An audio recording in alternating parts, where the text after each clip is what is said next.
ይቅርታ የሚለው ቃል የቅጣት ፍርድ በሙሉ ወይም በከፊል ቀሪ እንዲሆን ወይም ደግሞ አፈጻጸሙ በቀላል እንዲፈጸም የሚደረግበት ሂደት ነው። ከህግ አንፃር አላቅም፣ ግን ዋና ይቅርታ አድራጊ ተበዳይ ነው ብዬ አምናለሁ። ተጎጂዎች ያው ዞሮ ወደ ህብረተሰቡ ሲመለስ የተጎዱ ሰዎችንም ሊያገኛቸው ይችላል። ስለዚህ እነሱ ቅጣቱን አልፈጸመም ብለው የሚያምኑ ከሆነ እነሱም ይቅርታ ካላደረጉለት እነሱም የዚህ ሂደት አካል ካልሆኑ ዋናውን በሁለቱ መካከል ያለውን ችግር አይፈታውም። በዋናነት በማን ነው የሚሰጠው ስንል ይቅርታ በፕሬዝዳንቱ ይጸድቃል። ነገር ግን ቦርድ አለ። ሰርቲፊኬቱ ሁሌም ካንቺ ጋር የሚሆነው ስለዚህ እዛ መሄድ ሳይጠበቅብሽ ሁሌም በሰርቲፊኬቱ ታስረጃለሽ። ሰርቲፊኬቱ ሲጠፋብሽ ግን ለኤክስ ተቋምም ከዚህ ነው የምታጽፊው፣ ለዋይ ተቋምም ከዚህ ነው የምታጽፊው እየተመላለሽ ዋይናት መመሪያው ይሄ ሲጠፋ አስፈላጊውን አድሚኒስትሬቲቭ ኮስት ማለት ለዚህ የሚወጣውን ወጪ ከቨር እንዲደረግ ተደርጎ ምትክ ሰርቲፊኬት የሚሰጥበት አይነት ሁኔታ ቢኖር የተሻለ ይመስለኛል። እንደውስ ማረሚያ ቤት ራሱ ውስጥ እኮ ሌላ ቅጣትም ሊተላለፍብኝ ይችላል አይደለም? የሥነ ምግባር ሁኔታው ለምሳሌ ብቁ አይደለም ይሄ ሰው 1/3ኛውን ሰርቭ ቢያረግም ቀጣዩ መፈጸም አለበት። ምክንያቱም በዚህ ቆይታው ያሳየን እንዲያውም ሌላ ወንጀል ፈጽሟል፣ የሥነ ምግባር ሁኔታው ጥሩ አይደለም፣ የማረሚያ ቤቱን ሕግና ደንብ አያከብርም ምናምን የሚሉ አስተያየቶች ብቻ ሳይሆን ሊቃወምም ይችላል ማረሚያ ቤት። ስለዚህ ተቃውሞ ከመጣ ይሄ በአተራረሙ ላይ ጥያቄ አለ ማለት ነው። እንግዲህ አንድ የተሰጠ ይቅርታ ሊሻር የሚችልበት ወይም ዋጋ ሊያጣበት የሚችልባቸው ሁለት መሰረታዊ ሁኔታዎች አሉ። አንደኛ ሰላም ጤና ይስጥልኝ ውድ የነጋሪት ፖድካስት ተከታታዮቻችን፣ ዛሬ አብረናችሁ የምንቆየው ስለ ይቅርታ አሰጣጥና አፈጻጸም ስነ ስርዓት አዋጅ ቁጥር 840/2006 ይሆናል። አብራችሁን ቆዩ። እሺ ቶሚ እንኳን ደህና መጣ። እንኳን ደህና ቆየሽኝ ሰሉዬ።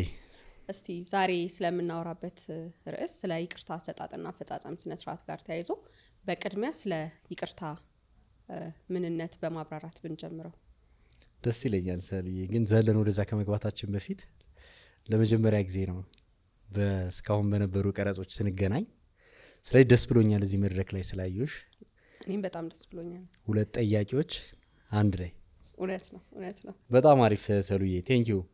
በመግቢያሽ ላይ እንዳልሽው ነው ዛሬ ያው ስለ ይቅርታ ነው የምናወራው። ይቅርታ ስለሚሰጥበት እና ስለ አፈጻጸሙ ነው የምናወራው። ምን አይነት ወንጀል ማለት ስለ ወንጀል የሰራ ሰው እንደ ወንጀሉ ዲፔንድ ይሆናል። ምን አይነት ወንጀል ነው የሰራው ነገር፣ ምን አይነት ወንጀል ነው ያ ሰው ያደረሰው የሚለው ነገር ይወስነዋል። እና በይቅርታ ማይታለፍ ነገር የለም ብዬ አስባለሁ። ስለዚህ ይቅርታ ይደረግለታል ብዬ አስባለሁ። ለምሳሌ አሁን ያው ያ ሰው ከእስር ቤት ከተፈታበት 2 ወር ሊታሰር ይችላል፣ 1 አመት ሊታሰር ይችላል። ከዛ ሲፈታ ይቅርታ በይቅርታ ይወጣል። እንግዲህ ብዙ ጊዜ ማንኛውም ወንጀል ሲሰራ የራሱ ደረጃዎች አሉት እና ይቅርታ የሚያሰጥ አለ፣ የማያሰጥ አለ እና ኖርማሊ በሀገራችን አሁን የይቅርታ ቦርድ የሚባል አንድ ራሱን የቻለ አደረጃጀት አለ እና ያ አደረጃጀት ይቅርታ ሊያሰጡ የሚችሉና ሊያሰጡ የማይችሉ ነገሮችን ያው ይለያል እና እንደገናም ደግሞ ያ ነገር ፐብሊክ ኢንትረስት የህዝብን ጥቅም በተመለከተ ምን ያህል ጎጂ ነው፣ ይቅርታስ ቢደረግለት ደግሞ ያ ጥፋተኛ የተባለው ሰው ተምሮ ለህብረተሰቡ ምን ያህል ጠቃሚ ሊሆን ይችላል ካሳለፈው ህይወት ማለት ነው፣ ካሳለፈው ጊዜያት ወይም ደግሞ ከነበረባቸው አጠቃላይ ሁኔታዎች በመነሳት እነኚህን ነገሮች ባገናዘበ መልኩ ይቅርታ ሊደረግለት ይችላልና ፓርደን ይሄ ይቅርታ የሚሰጥ ወይም ደግሞ ይቅርታን ለመስጠት ስልጣን የሰጠው ድርጅት አለ፣ አደረጃጀት አለ ማለት ነው። የወንጀሉ ክብደት ነው በይቅርታ ሊያስለቀቀው የሚችል የህግ ባለሙያ ባልሆንም፣ ምክንያቱም አንዳንድ ጊዜ የነፍስ ያጠፉ ሰዎች፣ እድሜ ልክ የሚፈረድባቸው ሰዎች፣ ጽኑ እስራት የሚባሉ ሰዎች አይለቀቁም በይቅርታ። ከጽኑ እስራት ውጭ ያሉ ሰዎች ግን ሲለቀቁ በአመክሮ ሲለቀቁ ይሄንን አውቃለሁኝ። አዎ እስካሁን ባለኝ መረጃ አመት በዓለም ሲመጣ ሌላም ነገር ላይ እንዳየሁት ከሆነ በይቅርታ ተለቋል የሚል ዜና ያለው። ስለዚህ እንደሚለቀቁ አምናለሁ። አዎ የሚችልበት አግባቦች አሉ። የሚችልበት አግባብ አለ። ይቅርታ የሚያሰጥና ይቅርታ የማያሰጥ በህጉ የተቀመጡ ህጎች፣ በህጉ መሰረት ህጉን ተከትሎ ይቅርታ ሊያገኝ የሚችል ሰው ይቅርታ ሊያገኝ ይችላል። እንግዲህ ይቅርታ የሚለው ቃል በወንጀል ህጉም ቅድም በጠቀስነው አዋጅ ላይም የተጠቀሰ ቃል ነው። በእርግጥ በወንጀል ህጉ ላይ መርሆቹን የተቀመጡት ትርጉሙን በተመለከተ የተቀመጠው በአዋጁ ላይ ነው።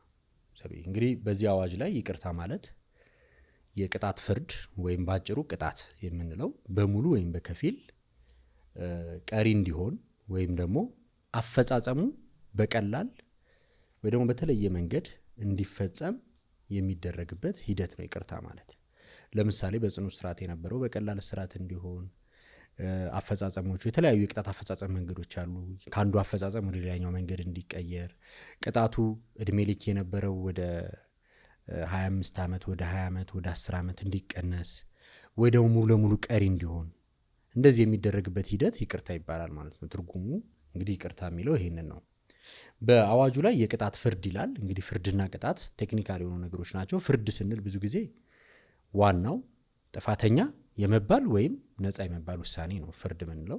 ቅጣት ደግሞ ፍርድን ተከትሎ የሚመጣው ውጤት ነው። ለዚህ አዋጅ አፈጻጸም ግን የቅጣት ፍርድ የሚል ቃል ነው የምንጠቀመው። ባጭሩ ግን ያው የቅጣት ውሳኔ ለማለት ነው። እንግዲህ ይሄን ይመስላል ይቅርታ ማለት ትርጓሜው ይሄ ነው። በይቅርታ ውስጥ ቅድም ባልነው ሁኔታ ውስጥ እንግዲህ በሙሉ ወይም በከፊል የሚቀረው ወይም አፈጻጸሙ የሚለወጠው ምንድነው ስንል ዋናው ቅጣት ሊሆን ይችላል፣ ተጨማሪ ቅጣቶች ሊሆኑ ይችላሉ፣ የክልከላና የጥንቃቄ እርምጃዎች ሊሆኑ ይችላሉ ማለት ነው። እነዚህን ሁሉ ነገሮች ሊያካትት ይችላል። ስለዚህ ይቅርታ ማለት እንግዲህ ትርጉሙ ይሄ ከሆነ አንድ ሰው ጥፋተኛ ተብሎ ከተቀጣ በኋላ ይቅርታን መስጠት ለምን አስፈለገ፣ ምንድነው ዓላማው የሚለውን ደግሞ ስንመለከት እንግዲህ ወንጀል ያው ህዝብን የሚመለከት መንግስትን የሚመለከት አጠቃላይ የነዋሪውን የማህበረሰቡን ሰላምና ደህንነት ለማስጠበቅ ያለመ ነው ግብና ዓላማው እንግዲህ ወንጀል ህግ። ስለዚህ ያን ዓላማውን ከማስጠበቅ አኳያ ደግሞ ወንጀል የፈጸሙ ሰዎች በጥፋታቸው የተጸጸቱ ከሆኑ የታረሙ ከሆኑ በዚህ ረገድ ይቅርታን መስጠት ዜጎች አንዴ ከተቀጡ በኋላ አምራች ዜጋ ሆነው ወደ ህብረተሰቡ ተቀላቅለው የተሻለ ዜጋ እንዲሆኑ ለማስቻል እንግዲህ ይሄ ዓላማ የህዝብን የመንግስትን እንዲሁም የታራሚዎችን አጠቃላይ ጥቅም ደግሞ የሚያሳካ ነው በሚል እሳቤ ነው እንግዲህ ይቅርታን የመስጠት ዓላማ በህግ ላይ መደንገግ ያስፈልገው ማለት ነው። በማን ላይ ተፈጻሚ ይሆናል የሚለውን ስንመለከት ደግሞ አሁን እየተመለከትን ያለነው እንግዲህ ዋናውን የፌዴራል መንግስቱ ያወጣውን ህግ ነው።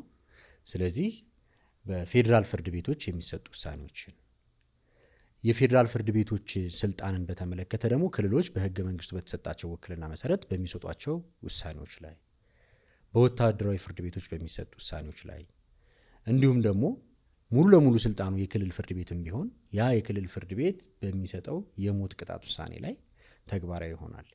ይሄ እንግዲህ የክልሎች ጁሪስዲክሽን ሆኖ በዚህ አዋጅ የመዳኘቱ ሚስጥር ምንድነው? የሞት ቅጣትን በተመለከተ የሚያጸድቀው የሀገሪቱ ርዕሰ ብሔር ወይም ፕሬዚዳንቱ ነው። ስለዚህ ጉዳዩ የክልልም ቢሆን ይሄ ጉዳይ የሚታየው በዚህ አዋጅ መሰረት ነው ማለት ነው። ስለዚህ ተፈጻሚነቱ እነዚህን በእነዚህ አካላት የሚሰጡ ውሳኔዎችን ከግምት ውስጥ ያስገባ ነው ማለት ነው ሰሉይ። ስለዚህ እንግዲህ ምንነቱን ዓላማውንና ተፈጻሚነቱን ይሄን ያህል ካልን ይቅርታ የሚለውን ቃል ምህረት ከሚለው ቃል አመክሮ ከሚባሉት ቃሎች ገደብ ከሚለው ጋር ደግሞ በተለያየ መንገድ ሰዎች እየቀላቀሉ የመረዳት አይነት ሁኔታዎች አሉ።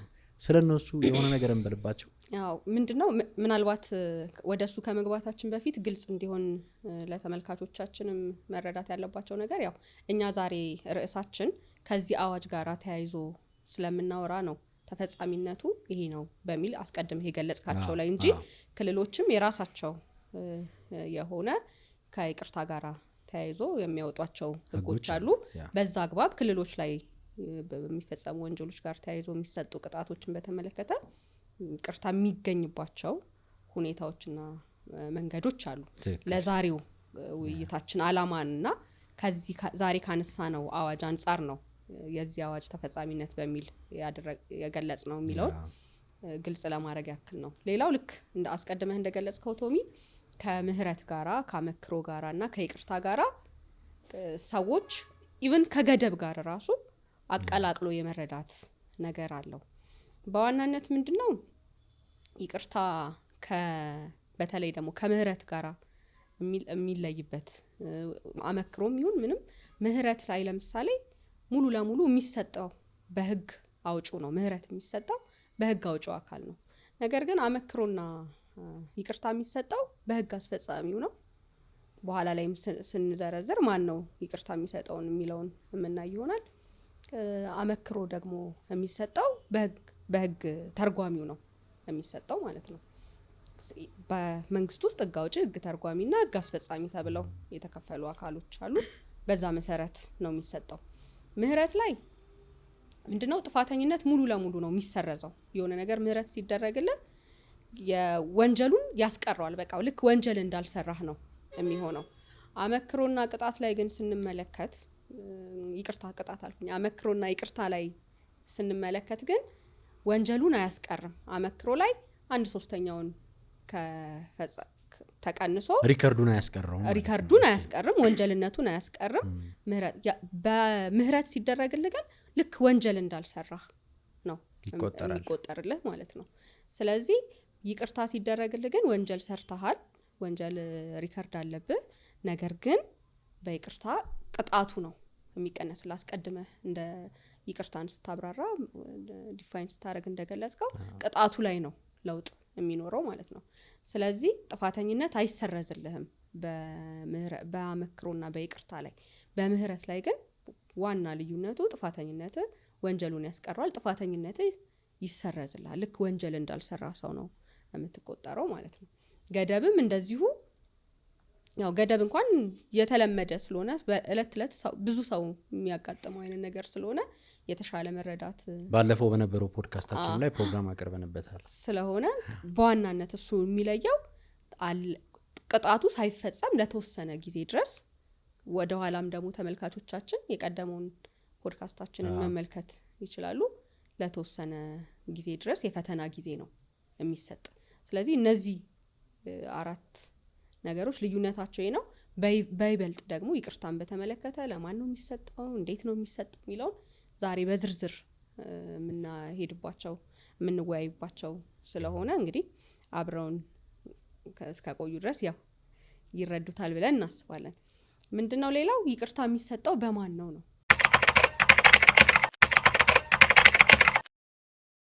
ከህግ አንጻር አላቅም፣ ግን ዋና ይቅርታ አድራጊ ተበዳይ ነው ብዬ አምናለሁ። እንደ ህግ ግን ያው የህግ አካሉ ይመልሷል ብዬ አስባለሁ። ይቅርታ ብዙ ጊዜ በአገሪቱ ፕሬዝዳንት አዲስ አመት በሚገባ ጊዜ በርካታ እስረኞች ይቅርታ ሲደረግላቸው አውቃለሁ ሌጋሊ። አቃቤ ህግ ግን ያው ህግን ተከትሎ የሚከራከር ስለሆነ ለህግ የቆመ ስለሆነ ህጉን ያስፈጽማል እንጂ አቃቤ ህግ ይቅርታ የሚጠይቅ አይመስለኝም። እንደ መንግስት ግን አዲስ አመት ሲመጣ በርካታ እስረኞች በፕሬዝዳንቱ ይቅርታ ሲደረግላቸው አውቃለሁ ከጽኑ እስራት ውጪ። ይቅርታ የሚደረገው በሀገሪቱ ፕሬዝዳንት ነው። ሀገሪቱ ፕሬዝዳንት የይቅርታ ቦርድ ይባላል እና እሱን በበላይነት የሚመራው የሀገሪቱ ፕሬዝዳንት ነው፣ ስልጣን የተሰጠው በአዋጅ ማለት ነው። እና ስለዚህ ያ ቦርድ እነኚህን ነገሮች አስተካክሎ ማለት የተደረገው ጥፋት ምንድነው፣ ከህዝብ ጥቅም ጋር ያለው ግንኙነት፣ ይህስ ግለሰብ ደግሞ አጥፊው ጥፋተኛ የተባለው ሰው ይቅርታ ቢደረግለት ወደፊት ምን አይነት የተሻለ ዜጋ ይሆናል የሚለው ነገር ባገናዘበ መልኩ እነኛ ከስልጣኑ የሰጣቸው ኤክስፐርቲስ እንትን ያቀርባሉ፣ ሪፖርት ያቀርቡና በዚህ መሰረት ያንን ተመልክቶ ያው ይቅርታውን አፕሩቭ ሊያደርግ ይችላል ወይ ሊቀበል ይችላል ማለት ነው። ይቅርታ ይደረጋል፣ በየአመቱ ይቅርታ ይደረጋል። ይቅርታ የሚደረገው ቅድም እንደገለጽኩኝ በህጉ በተቀመጠው ህግ መሰረት ይቅርታ ሊያገኙ የሚችሉ ሰዎች ታይቶ ተጠንቶ ተገምግሞ ለፕሬዝዳንቱ በቀረበው መሰረት ይቅርታ የሚያገኘው የሚያሰጥ ነው በሚል ይቅርታ ሊያገኙ ይችላሉ። እውቀቱ የለኝም እዚህ ላይ ግን በሀገሪቱ ፕሬዝዳንት ይመስለኛል። ምክንያቱም ለምሳሌ አሁን ብዙ ጊዜ የኢትዮጵያ ውስጥ የወጣት ሲፈረድ ፍርድ ቤት ሲፈርድ የሀገሪቱ ፕሬዝዳንት ካልፈረሙ ተቀባይነት አይኖረውም። ስለዚህ ብዙ ጊዜ አይፈረምም። እስካሁን ድረስ እኔ እስከማውቀው ድረስ በኢትዮጵያ ውስጥ የሞት ህግ የለም። ምክንያቱም ፕሬዝዳንቷ ስለማይፈርሙ ማለት ነው። እንግዲህ ይቅርታ የሚሰጠው አካል ይቅርታ አለ። ግን ሰሉይ ቆይ አቋረጥኩሽና ክሊር እንዲሆንልን ብዬ ነው። ቅድም ስታነሺ ቅርታ በእርግጥ አብረሽ ከዚህኛው ነጥብ ጋር አንስተሽ ትመልሹ ትችላለሽ። ምህረትን የሚሰጠው የህግ አውጪው አካል ነው አልሽን። ይቅርታን ደግሞ የሚሰጠው ህግ አስፈጻሚው ነው በሚል ተነስቷል። ህግ አስፈጻሚ የሚለውን አሁን ይቅርታን ደግሞ መጨረሻ ላይ ከሚሰጠው ቅድም በመግቢያችን ላይ በተወሰነ መልኩ ለማንሳት እንደሞከር ነው ፕሬዚዳንቱ ነው ሚናው ያለው መጨረሻ ላይ እና ህግ አስፈጻሚ እንለዋለን ወይ እሱን የሚለውን እስኪ አብረሽ አንድ ላይ እንድታዩ። ያው በዋናነት ፕሬዚዳንቱ ነው የሚሰጠው። ነገር ግን በዋናነት በማን ነው የሚሰጠው ስንል ይቅርታ በፕሬዚዳንቱ ይጸድቃል። ነገር ግን ቦርድ አለ፣ የይቅርታ ቦርድ አለ። ከዛ ጋር ተያይዞ ደግሞ የቦርድ ጽህፈት ቤት ደግሞ አለ። ስለዚህ እነዚህ አካላት የቦርድ ጽህፈት ቤቱ በፍትህ ሚኒስቴር ስር የሚገኝ ነው። ቦርዱ ደግሞ የተለያዩ አካላት ከተለያዩ አካላት የሚኒስቴር መስሪያ ቤቶች የተውጣጡ ግለሰቦችን የያዘ ነው የሚሆነው። ወደ 8 ከሚሆኑ መስሪያ ቤቶች የተውጣጡ እንደዚሁም ደግሞ ከህብረተሰቡ 2 የሚወከሉ ሰዎችን የያዘ ነው የሚሆነው። ይሄንን ስንመለከት የህግ አስፈጻሚው ነው ይሄንን የውሳኔ ሀሳብ አቅራቢ ነው ቦርዱ የሚያቀርበው። ስለዚህ የይቅርታው የሚያጸድቀው ምንም እንኳን የሚያጸድቀው ፕሬዚዳንቱ ቢሆንም የሚያጸድቀው በፕሬዚዳንቱ የሚጸድቅ ቢሆንም ነገር ግን የይቅርታውን ፕሮሰሱን የሚያይል ሂደቱን የሚመለከተው የሚያስፈልጉ ነገሮች ተሟልተዋል አልተሟሉም የሚለውን ሙሉን ይሄ ሰው ለይቅርታ ብቁ ነው ብሎ የውሳኔ ሀሳቡን የሚያቀርበው የህግ አስፈጻሚው አካል ስለሆነ በዋናነት በህግ አስፈጻሚው ነው የሚሰጠው ያልኩት ከዛ አንፃር ነው። ከዛ ውጪ ያው ፕሬዚዳንቱ በህገ መንግስታችን ላይ በተሰጠው ስልጣን መሰረትና እንደዚሁም በአዋጁ ላይ ባለው ሁኔታ መሰረት የሚቀርበውን የይቅርታ የውሳኔ ሀሳብ ተጣርቶ የሚቀርብለትን የውሳኔ ሀሳብ በማጽደቅ ይቅርታ መጨረሻ ላይ የሚሰጠው በፕሬዚዳንት ነው የሚሆነው ማለት ነው። ሌላው ምናልባት ከዚህ ጋራ ተያይዞ መነሳት ያለበት ጉዳይ እንግዲህ ይቅርታ እንዳልነው በቦርዱ በፕሬዚዳንት ይሰጣል፣ በቦርዱ ይታያል ብለናል። ግን ቅድሚያ ደግሞ ለቦርዱ ወይም ይሄንን ሁኔታ እንዲታይ የሚያቀርበው ማን ነው የሚለውን መሰረታዊ ነገር ይመስለኛል። ከዚህ ማን ነው የሚያቀርበው የሚለው ማለት ነው። ስለዚህ በዋናነት እንግዲህ ይቅርታ የሚባለው ነገር አስቀድመን እንዳልከው ከቅጣት ጋር የተያያዘ እንደመሆኑ መጠን ማን ነው የሚያቀርበው የሚለው ጥፋተኛ ተብሎ የመጨረሻ የሆነ ፍርድ የተሰጠበት ሰው ነው የሚያቀርበው። ይሄንን በሚያቀርብበት ጊዜ ራሱ ሊያቀርብ ይችላል ወይ በትዳር አጋሩ በባለቤቱ ሊያቀርብ ይችላል፣ በተወካይ በኩል ሊያቀርብ ይችላል፣ በጠበቃ በኩል ሊያቀርብ ይችላል፣ ወይም ደግሞ በቅርብ ዘመዱ አማካኝነት ሊያቀርብ ይችላል። እንግዲህ የቅርብ ዘመዱ ማለት ማን ነው የሚለውን በተመለከተ አዋጁ ላይ በግልጽ የሰፈረ ባይሆንም ይህንን አዋጅ ተከትሎ በወጣ የመመሪያ ቁጥር 966 2015 ላይ በግልጽ ተመልክቷል። የቅርብ ዘመድ የሚባለው ባለቤት ምንም እንኳን አዋጁ ላይ ባለቤት ወይም የትዳር አጋርን ያስቀመጠ ቢሆንም የቅርብ ዘመድን ግን ሲተረጉመው ባለቤቱ፣ ወንድም፣ እህት፣ አጎት፣ አክስት፣ አያት ወይም ደግሞ 18 ዓመት ያልሞላው 18 ዓመት የሞላው ይቅርታ 18 ዓመት የሞላው ልጅ ወይም ወላጅ ወይም አሳዳጊ በማለት የቅርብ ዘመድ ማለት እነዚህን ያካትታል በማለት ተመላክቷል። ስለዚህ ከነዚህ ሰዎች ውስጥ ማንኛውም ሰው ይቅርታውን እንዲያገኝ ሊያቀርብ ይችላል። ምናልባት እነዚህ ሰዎች በሚያቀርቡበት ጊዜ ወይ ወኪል ካልሆነ ወይ ጠበቃ ካልሆነ ወይም እነዚህ ሰዎች ራሳቸው ውክልና የሌላቸው ከሆኑ ማለት ነው ካልሆኑ ወይ ራሱ ካልሆነ ግለሰቡ የሚቀርበውን የይቅርታ ጥያቄ ላይ መፈረም አለበት። ራሱ ይቅርታ የሚጠየቅለት ሰው እንዲፈርም፣ ማረሚያ ቤትም ያለ ከሆነ ራሱ እንዲፈርም፣ ምክንያቱም ይሄ የሚጠየቀውን ጥያቄ ያመነበት መሆኑን ለማመላከት ማለት ነው እንዲፈርም ይደረጋል። ከዛ ውጪ ምንድነው አሁን ከጠቀስናቸው ውጪ ወይም በታራሚው በኩል ከሚቀርበው ጥያቄ በተጨማሪ በፍትህ ሚኒስቴር ሊቀርብ ይችላል። ማረሚያ ቤት ወይም ደግሞ ታራሚው ያለበት ተቋም ሊያቀርብ ይችላል። አስቀድመን እንዳልነው አዋጁ ተፈጻሚነቱ በክልል ላይም ሞት ፍርድ የተሰጠ ከሆነ ደግሞ አዋጁ ተፈጻሚነት ያለው በመሆኑ የክልል የይቅርታ ቦርድም ሊያቀርብ ይችላል ማለት ነው። ስለዚህ የይቅርታ የሚያቀርቡ ሰዎች እነዚህ ሆነው ምናልባት ከዚህ ጋር ተያይዞ መመሪያው ላይ በየ3 ወሩ ነው የሚለው እንደውስ ይሄ በ3 ወሩ በማንኛውም ጊዜ ይላል። በማንኛውም ጊዜ ግን ደግሞ በየ3 ወሩ ሊቀርብ እንደሚችል ከሚኒስተሩ ከተቋማት የሚቀርቡትን እነዚህ ሊያቀርቡ እንደሚችሉ ተመላክቷል ማለት ነው። እስቲ እነዚህን ካልን የይቅርታ ማን ያቀርባል ብለን እስቲ ሲያቀርቡ እነዚህ ሰዎች ደግሞ እንዴት ነው የሚያቀርቡት? የሚያቀርቡት የይቅርታ ይዘት ምን ማሟላት አለበት የሚለው መሰረታዊ ነገር ይመስለኛል። እስቲ ከሱ ጋር ተያይዞ ምናልባት ቶሚ አንተ የይቅርታው ይዘት ምን ማሟላት አለበት የሚለው ከአዋጁ መንፈስ አንፃር ብታብራራው መልካም ነው። ቴንክ ዩ ሰልዌ። ወደዛ ከመግባቴ በፊት ቅድም በሌሎች ሰዎች የሚቀርቡ የይቅርታ ጥያቄዎችን በተመለከተ ታራሚው ፈቃደኝነቱን የሚያረጋግጥ መፈረም አለበት ወይም ይሄን ኮንፊርም ማድረግ አለበት ብለናል። በተመሳሳይ ሁኔታ በማረሚያ ቤት ወይም በሌሎች ተቋማት የሚቀርበውንም በተመለከተ ቀድሞ በእርግጥ መመሪያው ላይ ስንመጣ እንደዚህ አይነት ጥያቄዎች ሲቀርቡ የታራሚው ፈቃደኝነት የተሞላበት ወይም የታራሚውን አስተያየትም የተሞላበት ቅጽ አብሮ መቅረብ አለበት ይላል መመሪያዎቹ። ክፍተቱን ለመድፈን ሞክረዋል።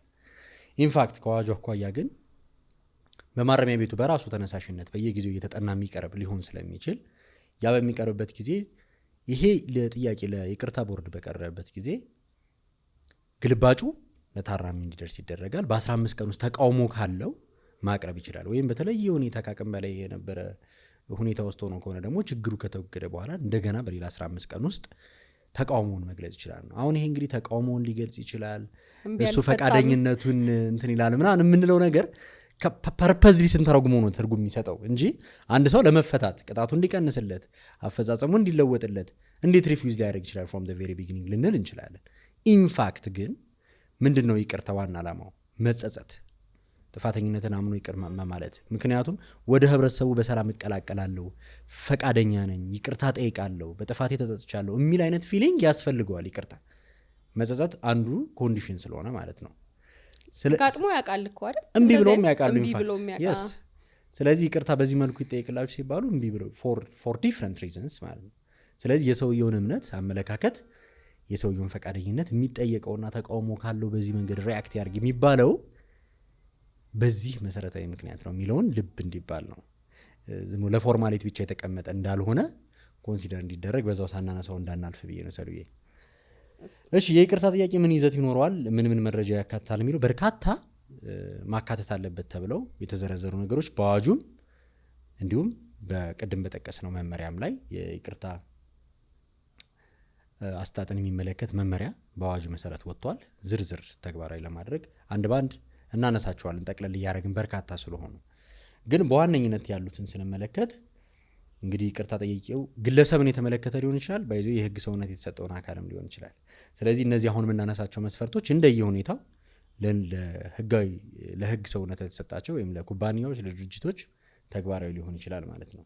የመጀመሪያው እንግዲህ ሙሉ ስም ከናያት የናት ስም ወዘተረፈ ይሄ ምንድነው የምንላቸው ማንነትን የሚገልጹ መረጃዎች፣ ጾታ፣ እድሜ፣ የተለያዩ ነገሮች እነዚህ ነገሮች በአብዛኛው ሳይሆን የግድ መሞላት አለባቸው። አክቹአሊ የይቅርታ ቦርድ ጽህፈት ቤት እንዲሁም ቦርዱ በሚያወጣቸውና ዴቨሎፕ በሚያደርጓቸው ቅጻቅጾች በተግባር እንደምናየው ማለት ነው እነዚህ ነገሮች በሙሉ ይዘጋጃሉ ሚስ እንዳይደረጉ ማለት ነው። የቦርድ ጽህፈት ቤት ዋና ዓላማው ምንድነው? የይቅርታ ጥያቄውን የሚጠየቁበት ሁኔታ መረጃዎችን በደንብ አጠናቅሮ ለቦርዱ ለውሳኔ ማቅረብ ነው። ስለዚህ እነዚህ ነገሮች በዛ አግባብ የሚሞሉ ናቸው።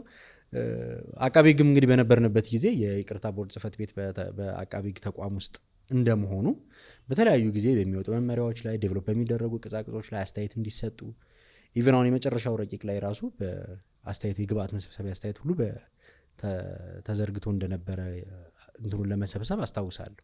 ሶ በነዛ ቅጻቅጾችም ላይ እነዚህ ነገሮች በአግባቡ ተካተዋል የሚለውን ማየት ነው። ሌላው ወደ ኋላ 5 ዓመታት ይኖርበት የነበረውን አድራሻ፣ ከመታሰሩ በፊት የነበረውን ስራና አድራሻ፣ የተከሰሰበትን ወንጀል፣ ጥፋተኛ የሆነበትን ህግ፣ የተወሰነበትን ቅጣት፣ ፍርዱን የሰጠው ፍርድ ቤት ስም፣ አፈጻጸሙ የሚገኝበትን ደረጃ፣ ለምሳሌ ስንት ዓመት እንደታሰረ፣ ምን ላይ እንዳለ፣ የክሱ መዝገብ ቁጥር፣ የፍርድ ቤት መዝገብ ቁጥሩ ሊሆን ይችላል፣ የአቃቤ ሕግ መዝገብ ቁጥር፣ የፖሊስ መዝገብ ቁጥር ያሉትን የመዝገብ ቁጥሮች የቀድሞ የጥፋተኝነት ሪከርድ ካለ ያ በምን ወንጀል እንደሆነ የደንብ መተላለፍን ሳይጨምር ማለት ነው አይነቱን ቅጣቱን እሱም የነበረበትን ያፈጻጸም ደረጃ ያን የቀድሞውን ውሳኔ የሰጠው ፍርድ ቤት ስምና ስም እነዚህ ነገሮች ሁሉ መካተት አለባቸው።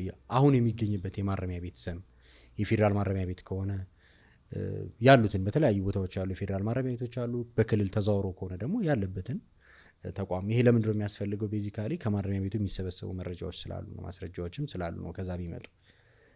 ሌላው ይቅርታ የተጠየቀበትን ምክንያት ለምንድን ነው ይቅርታ የሚጠየቀው የሚለው ምክንያቱ የተለያየ ምክንያት ሊሆን ይችላል።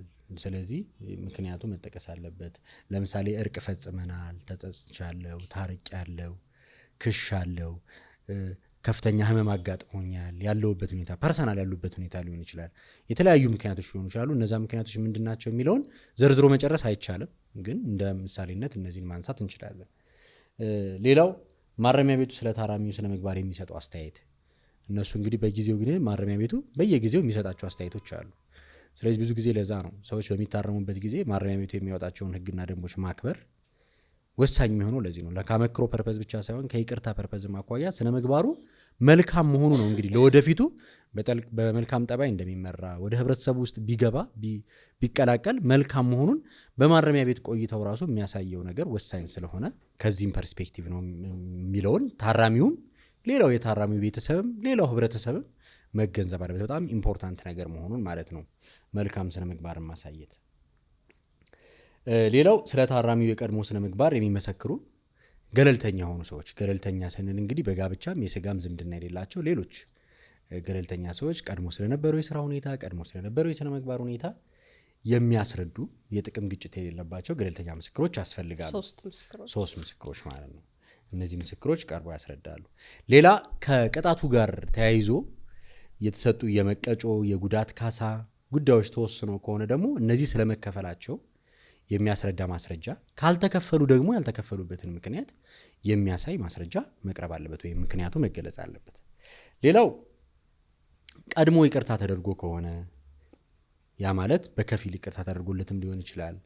ስለዚህ ለምሳሌ ቀድሞ የነበረው ቅጣት እድሜ ልክ ሆኖ አንድ ጊዜ የይቅርታ ቤቱ አቅርቦ በዛ መሰረት ወደ 15 ዓመት የተቀነሰለት ሰው መልሶ ደግሞ እንደገና ይቅርታ ጥያቄ የሚያቀርብ ከሆነ ይህንን ፋክት መግለጽ አለበት ለውሳኔ እንዲረዳ ማለት ነው። ውድቅ ተደርጎበትም ከሆነ ውሳኔው የተሰጠበት ቀንና ዓመተ ምህረት ሁለቱንም በተመለከተ ቀድሞ ውሳኔ የተሰጠባቸው ቀንና ዓመተ ምህረቶች መጠቀስ አለባቸው። በሌላ ሰው የቀረበ ከሆነ ደግሞ ይህንን ለመፈጸም የሚያስችል ህጋዊ ምክንያት መቅረብ አለበት። ላይክ አሁን ቅድም እዚህ ላይ ትንሽ ጥያቄ የሚፈጥረው ነገር ምንድን ነው? ቅድም የቅርብ ዘመዶች በሙሉ ሊያቀርቡ ይችላሉ ብለናል። ቅድም የዘረዘር ናቸው እነዛ ሰዎች ወኪል ከሆኑ የቅርብ ዘመድ የሚለው ኳሊፋይ ማድረግ አያስፈላጊ አይደለም፣ ወኪል ናቸው።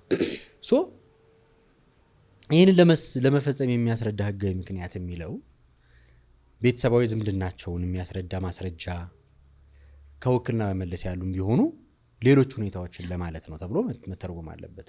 ካልሆነ ያው ውክልና ነው ካለን ዞሮ ዞሮ ምንም ጥቅም አይኖረውም ማለት ነው። እነዚህ ሰዎች መልሰው ውክልና የሚቀበሉ ከሆነ በእርግጥ ቤተሰብ የቤተሰብ ውክልና ይቀበላል። እንደዛም እንዳለ ሆኖ ምናልባት ጠበቃ ከሆነ ለምሳሌ ውክልናውን የሚያሳይ ነገር ወኪል ከሆነም ውክልናውን ይሆናል። ከዛ በተጨማሪ ግን ውክልና ሳይኖራቸው ደግሞ የቅርብ ዘመድ በመሆናቸው ብቻ የሚያመለክቱ ሰዎች ለምሳሌ ወላጆች ከሆኑ ወላጅ መሆናቸውን የሚያሳይ ነገር ለምሳሌ አባት ሲሆን በመታወቂያም ሊያሳይ ይችላል። እናት ስትሆን ወይ የልደት ሰርተፊኬት ሊሆን ይችላል። ልጆችም እንደዚሁ የልደት ሰርተፊኬትን በማቅረብ ወንድም እህትም መታወቂያ፣ አጎት ሲሆን አክስት ሲሆን ዞሮ ዞሮ የሆነ እንትኑን የሚያስረዳ የሚያሳይ ነገር ግንኙነቱን የሚያሳይ ነገር ማቅረብ አለባቸው ለማለት ነው። እሱ ነው በዛ መልኩ እንዲታይ ነው። ሌላው ደጋፊ ሰነዶች ካሉ ዝርዝራቸውን እንዲሁም ደግሞ ሰነዶቹን አብሮ አያይዞ ማቅረብ ያስፈልጋል። እነዚህ ሰነዶች ደግሞ ዝርዝራቸው ተጠቅሶ ነገር ግን አሁን ተያይዞ መቅረብ ማይችሉና በሌሎች በመንግስት አካላት በሌሎች ተቋማት የሚገኙ ከሆኑ ደግሞ የሚገኙበት ቦታ አብሮ መቅረብ አለበት ማለት ነው። እነዚህ እንግዲህ ክራይቴሪያዎች ወደ መመሪያውም ስንመጣ እንግዲህ 2 መመሪያዎች ነው ያሉት ቤዚካሊ ይህንን አዋጅ ለማስፈጸም። አንደኛው የቦርዱ የስብሰባ ስነ ስርዓት እዛ መመሪያም ላይ ቅድም በአዋጁ የጠቀስናቸው ሁኔታዎችና መስፈርቶች በተወሰነ መልኩ ተካተዋል። አላማው በእርግጥ የስብሰባ ስነ ስርዓት የሚመራበትን የቦርድ አባላቱን የስነ ምግባር ሁኔታ የሚዳኝበትን የሚታይበትን ሁኔታና ሌሎች ደግሞ እነሱ ከግምት ውስጥ ማስገባት ያለባቸውን ጉዳዮች የሚዳስስ ነው። በአንድም በሌላ መልኩም ግን በአዋጁ ላይ ያሉትንና እንዲሁም ነው በቀጥታ ይሄ የይቅርታ አሰጣጥን የሚመለከቱ ዝርዝር መመሪያ ላይ ያሉ አንዳንድ ጉዳዮችን አብሮ አካቷል። እርስ በርስ ተመጋጋቢ ናቸው መመሪያው፣ ሁለቱ መመሪያዎችና አዋጆቹ ማለት ነው። ስለዚህ በዚህ አዋጅ ላይ ያሉት በአዋጁ ላይ ያሉት ነገሮች ሪኮግናይዝ ተደርገዋል። ከዛ በተጨማሪ ደግሞ ስፔሲፊካሊ የወጣው የመመሪያ ቁጥር 966 የይቅርታ አሰጣጥን የሚመለከተው መመሪያ ደግሞ ዝርዝር ደግሞ ተግባራዊ አፈጻጸሞችን እነዚህ ነገሮች ከግምት ውስጥ አስገብቶ እነዚህ እንደተጠበቁ ሆኖ ደግሞ ሌሎች ተጨማሪ ሁኔታዎችን ደግሞ አስቀምጧል። ስንደርስባቸው እናያቸዋለን። ሰሉዬ አስቀድመንም እየገለጽናቸው ነበረ። ወደ በኋላ ደግሞ ስንመጣ ከግምት ውስጥ ምን ይገባሉ የሚለው ላይ ደግሞ ስንደርስ አብረን እናያቸዋለን። ሰሉዬ እንግዲህ ቅድም እንዳልኩሽ እነዚህ ናቸው በርካታ መቅረብ ያለባቸው መረጃዎች። በትክክለኛ መረጃዎች መቅረብ አለባቸው፣ በአግባቡ ተሞልቶ መቅረብ አለባቸው። እነዚህ መረጃዎች የሚያጠናቅረው ቅድም እንዳልነው የቦርድ ጽህፈት ቤቱ ነው። የቦርድ ጽህፈት ቤቱ ደግሞ እነዚህ መረጃዎች አጠናቅሮ ለቦርዱ ያቀርባል። ቦርዱ ሁኔታውን መርምሮ ይቅርታው የሚሰጥ ከሆነ የውሳኔ ሀሳቡን ለፕሬዚዳንቱ ያቀርባል። ይቅርታው የማይሰጥ ከሆነ ግን ውድቅ ማድረጉን ይገልጻል። በይቅርታ ቦርድ ጽህፈት ቤት በኩል ለታራሚውም ለሚገኝበት ማረሚያ ቤት በኩል ውሳኔ ይተላለፋል ማለት ነው። ቦርዱ እነዚህ ነገሮች ሲመረምሩ እንግዲህ የቀረቡትን ማስረጃዎችና ደጋፊ የሰነድ ማስረጃዎች፣ የአቃቢ ህግና የፍርድ ቤት መዛግብት፣ ጥያቄውን የሚደግፉና የሚቃወሙ ማስረጃዎችን ወይም አስተያየቶችን የተለያዩ ግለሰቦች አስተያየት ሊሆኑ ይችላሉ፣ ወይም ደግሞ ኢንትረስትድ የሆኑ ፓርቲዎች የሚሰጧቸውን አስተያየቶች ከግምት ውስጥ ያስገባል። ምስክሮች ወይም ባለሙያዎች የሚያስፈልጉት ከሆነ ደግሞ አስተያየት እንዲሰጡ ሊደረግ ይገባል። ከዛ ደግሞ በርካታ ሌሎች ሁኔታዎችን ከግምት ውስጥ አድርጎ ውሳኔ ይሰጣል ማለት ነው። ወደ እነዚህ ሁኔታዎች ምንድን ናቸው ቦርዱ ከግምት ውስጥ የሚያስገባቸው ሁኔታዎች ወደሚለው ከመምጣታችን በፊት የይቅርታ ጥያቄ መቼ ይቀርባል የሚለው ላይ ሰሉ የሆነ ነገር እንድትይኝ ፈልጌ ነው። እሺ እንግዲህ ቶሚ አመሰግናለሁኝ። ያው አስቀድመ እንደገለጽከው በትርጓሜው ላይ እንዳነሳ ነው ይቅርታ የሚሰጠው የጥፋተኝነት ውሳኔ ተሰጥቶት የቅጣት ውሳኔ ለተላለፈበት ሰው ነው። ስለዚህ የይቅርታ የማቅረቢያ ጊዜ የመጀመሪያው የሚሆነው መቼ ነው? የቅጣት ውሳኔ ከተሰጠበት ጊዜ በኋላ በማንኛውም ጊዜ የይቅርታ ጥያቄ መቅረብ ይችላል።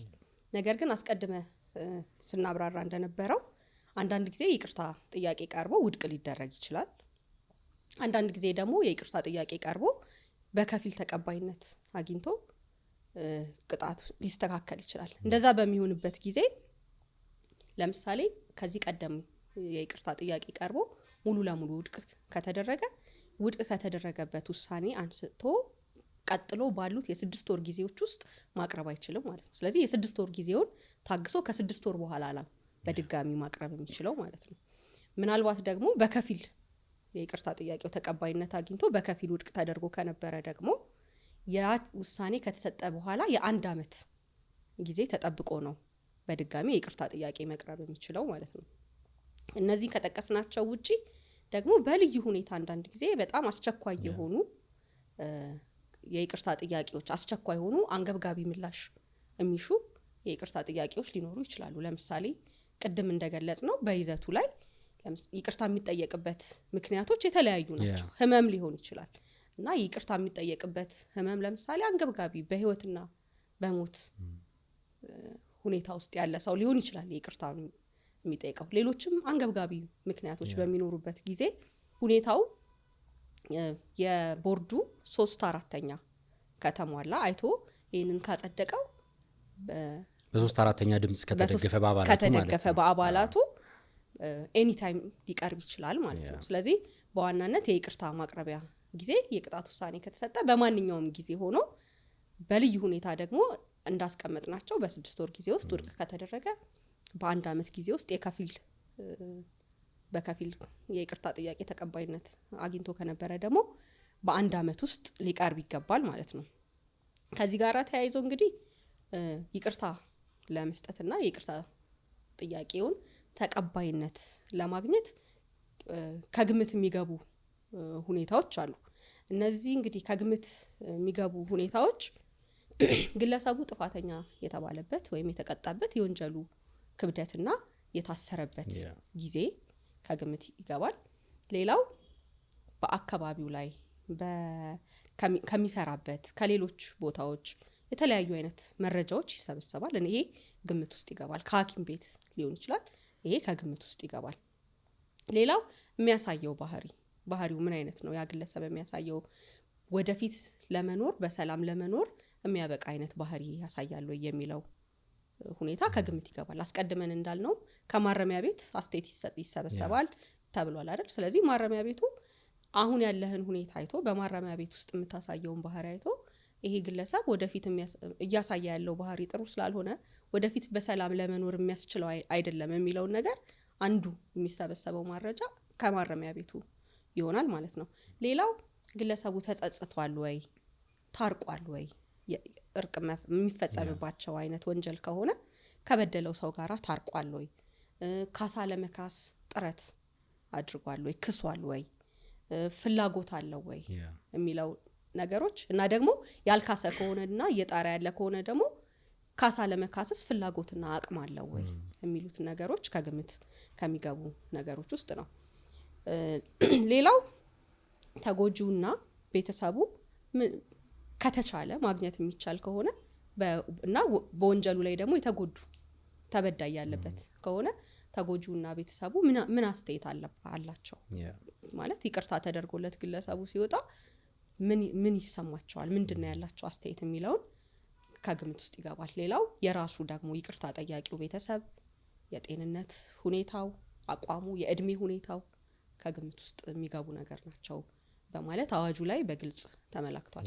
እዚህ አዋጁ ላይ ከተመላከቱት ሁኔታዎች በተጨማሪ ደግሞ ይሄውን አጠቃላይ የሆነ ጠቅለል ያለ ነው፣ ግን በመመሪያው ላይ ደግሞ በዝርዝር እንደ ወንጀሉ ሁኔታ እንደ ወንጀሉ አይነት እያደረገ ደግሞ በዝርዝር አሁን አዋጁ ላይ እንደጠቀስኩት የወንጀሉ ሁኔታ የወንጀሉ አይነት ከግምት ይገባል ብለናል። ስለዚህ ከወንጀሉ አይነት ጋር በተለይ ደግሞ አያይዞ በመመሪያ ቁጥር 966 2015 ላይ ሰፊ የሆነ ማብራሪያ አለው። እስቲ ያንን ማብራሪያ ቶሚ ብትገልጽልን።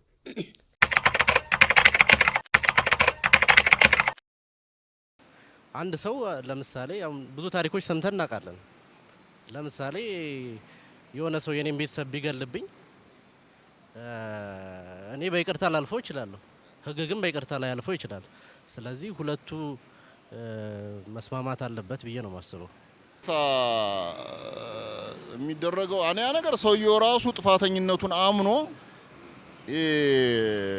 ፈጣን ምላሽ ወይም ደግሞ የቅርታ አጠያየቅ መንገዶች አሉ እና እነኛ በሚጠይቅበት ጊዜ የጥፋቱ ሁኔታ ታይቶ ቅድም እንደነገርኩ የራሱ የሆነ አካሄድ አለው። በዛ መልኩ ስልጣን የሰጠው አካል ለዛ ይቅርታ ሊያደርግለት ይችላልና ያ ይቅርታ እንግዲህ ምንድነው ለወደፊት ነው እንጂ ላለፈው አይደለም። ያለፈ ነገር ያው አልፏል እና ይሄ ሰው ወደ ህብረተሰቡ ውስጥ ይቅርታ ተደርጎለት በሚቀላቀልበት ጊዜ ወይም ደግሞ ይቅርታ በሚደረግለት ጊዜ ምን የተሻለ ነገር ሊፈጥር ይችላል፣ እሱ ራሱ ምን ያህል ራሱን አዘጋጅቷል ወደፊት ያንን ነገር የራሱን ወይም ደግሞ ከራሱ የሚጠበቀውን ነገር ለማድረግ የሚለውን ነገር ያካተተ ነገር ነው ብዬ ነው የማስበው። በቤተሰብ አስተዳዳሪነት ከዚህ በፊት ወንጀል ተደጋጋሚ ካልሰራ በዚህ አይነት ነገር ይቅርታ የሚደረግለት ይመስለኛል። ያው እንደ ወንጀሉ ይዘት የሚለያይ ይመስለኛል። ከባድ ጥፋትም ሆነ ቀላል ጥፋት ሰውየውን ለማስተማር እስከሆነ ድረስ ከጥፋቱ እንዲመለስ ይቅርታው በዛ ልክ የሚታይ ይመስለኛል። ያ ሰው ጥፋቱን ደግሞ ያው አንድ ሀገሩ ደግሞ ሊበድለው ይችላል። ያው ጥፋቱ ለየት ሊሆነው ይችላል። እንደ ሀገሩ ከተታየው ደግሞ እንዳለ ያው ብሔር በርሰቡን ደግሞ ያው ጥያቄውን ያው ያጠፋውን ጥፋቱን ደግሞ ይቅርታ ብሎ ማውጣት አለበት። ያው ለሀገሩም ደግሞ ያው እርማት እንደሚሆን እንደሱ ነው። ለሌላ ሰውም እርማት ይሆናል ብዬ አስባለሁ። እኔ ያው ያጠፋ ሰው አይና ያጠፋት ብሎ ጥፋቱን ካመነው ለሀገሪቱም ደግሞ ያው ጥፋቱ ደግሞ ያው ብዙ ነገር እንትን ይስተካከለ ይሄዳል ብዬ አስባለሁ። ነው አው ሰው ስለሆነ በወንጀል ጉዳይ በጥፋቱ ልክ ነው ወይንም የጥፋቱ አይነት ይወስናል። በዛ መሰረት ነው ይቅርታ ሊያገኝ የሚችለው። ላይደረግም ይችላል። ህጉ ይቅርታ ያሰጣል ወይ? ይቅርታ የሚያሰጥ አይነት ይቅርታ ሊያሰጠው የሚችል ወይም የማይችል ተብሎ በህጉ የተገደቡ ገደቦች አሉ። ገደቡ የሚያሰጥ ከሆነ ያሰጣል። በጣም አሪፍ ሰሉዬ። እንግዲህ እንደ እንደየቅጣቱ መጠን እንደየወንጀሉ ባህሪ መመሪያው የወንጀሉን ክብደትና ቅጣቱ ያለበትን ደረጃ የይቅርታ ውሳኔውን ለመስጠት መሰረታዊ ነገር ነው ይላል አዋጁ። የወንጀሉ ክብደት ማለት ምን ማለት ነው፣ የቅጣቱ ያፈጻጸም ደረጃ ማለት ምን ማለት ነው የሚለው ላይ በአዋጁ ላይ ምንም ምላሽ አልሰጠውም። ይሄ ለአተገባበር ክፍተት እንዳይፈጥር የእኩልነት መብት ተግባራዊ መሆን እንዲችል ኦብጀክቲቭ በሆነ መንገድ መስራት እንዲቻል በአዋጁ መሰረት በወጣው በዚህ መመሪያ ላይ በርካታ ዝርዝር ማሳያዎች ተጠቅሰዋል። እነሱን አለፍ አለፍ እያልን እንደ ማሳያነት እናንሳቸው። ለምሳሌ አንድ ሰው 25 ዓመትና ከዛ በታች መርህ አለው፣ ኤክሴፕሽኖች አሉት።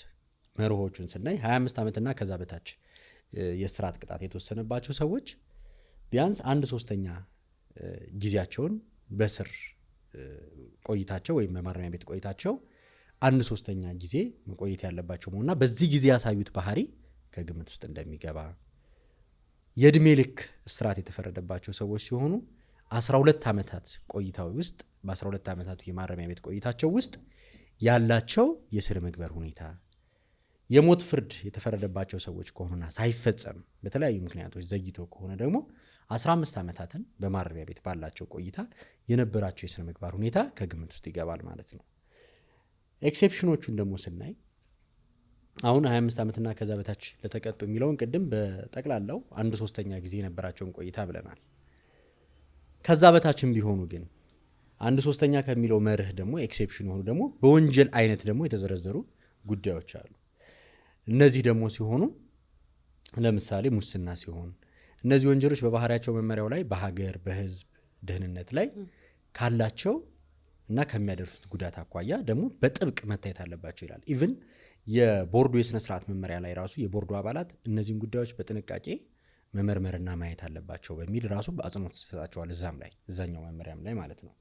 እነዚህ ወንጀሎች ሙስና ወንጀል፣ በሰው መነገድና ድንበር ማሻገር፣ የጦር መሳሪያ ዝውውር፣ ሽብርተኝነት፣ የሐሰት ገንዘብ መስራትና ማዘዋወር፣ የሀገር ክህደት ወንጀል፣ የታክስ ወራና ማጭበርበር፣ ኮንትሮባንድ ወንጀል፣ አደንዛዥ እጽ፣ የናርኮቲክ ሳይኮትሮፒክ እና የተለያዩ አደገኛ እጾች ዝውውር እነሱን የተመለከቱ፣ የግብረ ሰዶም ወይም ለመልካም ጸባይ ተቃራኒ የሆኑ ወንጀሎች፣ በሴቶችና ህፃናት ላይ ታስበው የሚፈጸሙ የግድያ ወንጀሎች፣ የግድያ ሙከራ ወንጀሎች፣ የአካል ጉዳት ማድረስ ወንጀሎች፣ የአስገድዶ መድፈር ወንጀሎች፣ የጠለፋ ወንጀሎች፣ በአጠቃላይ ከሴቶችና ህፃናት ጋር በተገናኘ የሚፈጸሙ ወንጀሎች፣ የመንግስት አውታሮች ላይ የሚፈጸሙ ወንጀሎች፣ አሁን በቴሌኮሙኒኬሽን እና በመብራት ኃይል ዝርጋታዎች፣ በውሃ ዝርጋታዎች፣ በተለያዩ የመንግስት መሰረተ ልማቶች ላይ የሚፈጸሙ ወንጀሎችን በተመለከተ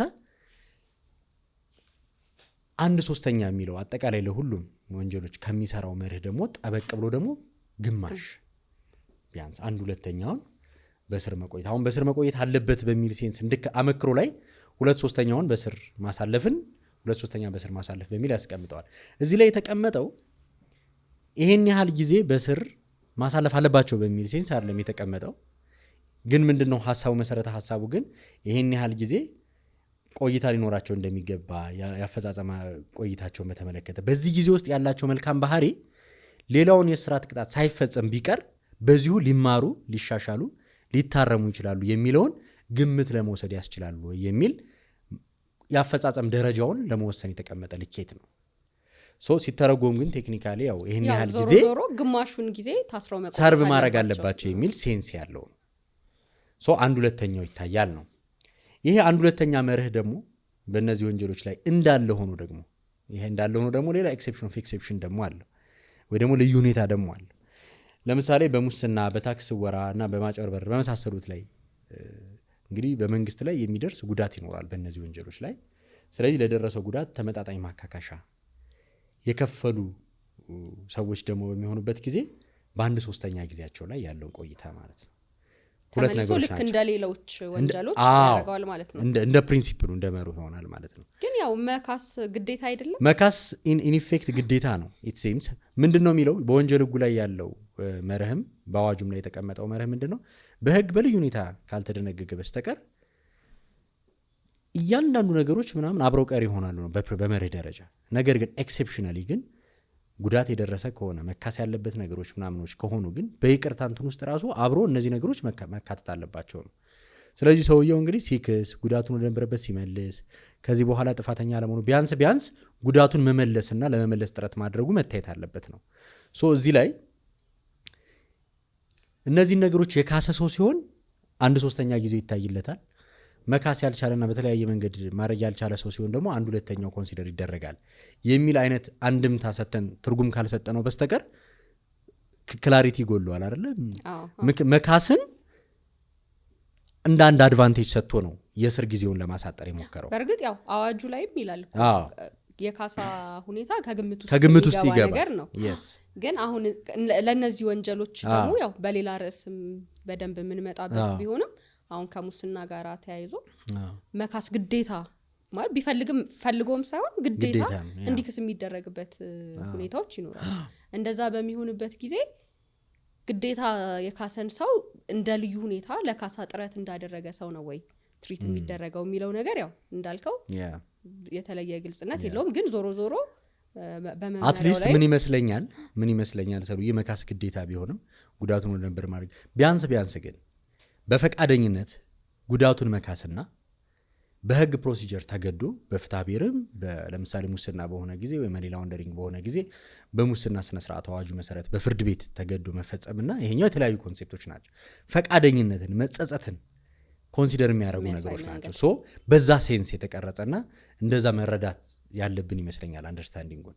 ሶ እዚህ ላይ አምጥቶ እንደገና 1/2 ካለ በኋላ መካስ ሲጨመር 1/3 ያደረገው የካሱ ሰዎች ደግሞ ሞር የእስር ጊዜያቸው ግማሹንም ሰርቭ ባያደርጉ 1/3ኛውንም ሰርቭ ባያደርጉም የቆይታ ጊዜያቸው ለእርቅ አሰጣጥ ፐርፐዝ ተቀባይነት ይኖረዋል የሚለውን ለመውሰድ የተቀረጸ ነው ይመስለው። እንደዛ ካልሆነ ትንሽ ክላሪቲ ይጎላል። ልዩነትም ለመፍጠር ማለት ነው።